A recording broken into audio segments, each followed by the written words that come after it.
düzgün qidadan başlayır. Yaşıl smuzilər faydalıdırmı? Erkən ölüm riskini artıran qeyri-sağlam vərdişlərə, siqaret, həddindən artıq alkoqol və kifayət qədər göyərti yeməmək daxildir. Göyərtiləri yeməyin ən yaxşı yolu, onları ən çox yeyə biləcəyiniz formadır. Gündəlik qidalanmaya daha çox göyərti qatmağın rahat yollarından biri isə tam qidalardan hazırlanan smuzilərdir. Sürətli, daşına bilən və dadlı. Mayo Klinik sadə bir yaşıl smuzi resepti təklif edir. Ən sağlam meyvələr və gilə meyvələr, ən sağlam tərəvəzlərlə, tünd yaşıl yarpaqlılarla birləşdirilir. 2 unsiya körpə ispanak təxminən 1,5 stəkandır. Qıvrım cəfəri də yeni başlayanlar üçün yumşaq, dadlı, yaxşı seçimdir. Maraqlısı odur ki, meyvənin şirinliyi göyərtinin acılığını gizlədir. Hətta ən seçici uşaqlar belə sevir. Səhər yeməyində yarpaqlı göyərti yeməyən böyüklər də daxil. Hətta bəziləri ümumiyyətlə meyvə də yemir. Orta statistik yeniyetmə bəzən meyvənin cəmi 25də 1 porsiyasını alır. Halqalı şirniyyatlar sayılmır.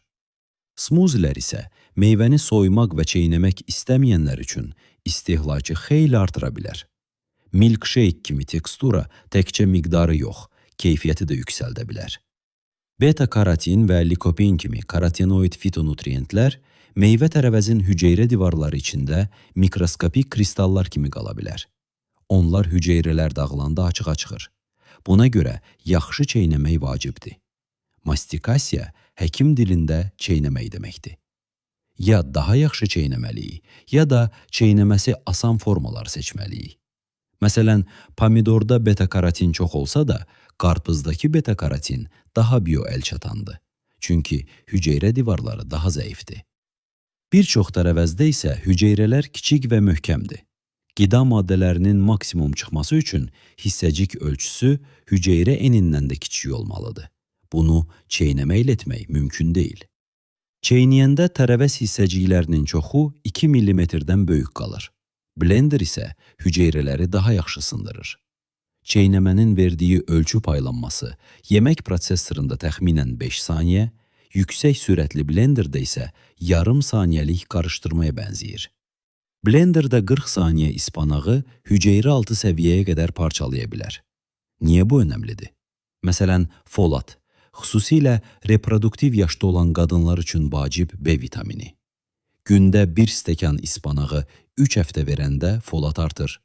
Amma ispanağı çeynəmədən əvvəl xırda doğramaq belə qandakı səviyyəni 2 dəfədən çox artıra bilər. Eyni təsir lutein üçün də var. Göz sağlamlığı üçün önəmli maddə.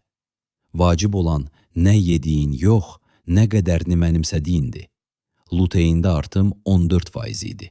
Yəni, biraz daha çox bütöv yarpaq yeməklə də eyni nəticə alınardı. Bəzi maddələr, məsələn C vitamini, əvvəlcədən doğramadan təsirlənmir. Bu problem bişmiş tərəvəzlərdə daha azdır. Məsələn, çiğ kökdə hüceyrələr möhkəmdir. 3 dəqiqə qaynatmaqla adi çeynəmə belə 10 dəfə çox çıxarış verə bilər. 25 dəqiqəlik intensiv bişirmə hüceyrə divarlarını elə zədələyir ki, böyük hissəcikləri udmaqla belə xeyli mənimsəmə olur. Yenə də blender karotenoidlərin əlçatanlığını 2 dəfə artıra bilər. Bu da pürələşdirilmiş bişmiş kökdən alfa və beta karotini 3 dəfə daha çox mənimsəyə bildiyimizi izah edir. Yəni, tərəvəzləri çiğ və ya bişmiş, şorba, sous və ya smuziyə çevirmək qida maddələrinin mənimsənilməsini maksimuma çatdırır. Onu ya mağazadan almısınız, ya da bağda zəhmətlə yetişdirmisiniz. Niyə tam faydasını görməyəsiniz? Bəs artmış mənimsəmənin mənfi tərəfi varmı? Bunu növbəti videoda öyrənəcəyik.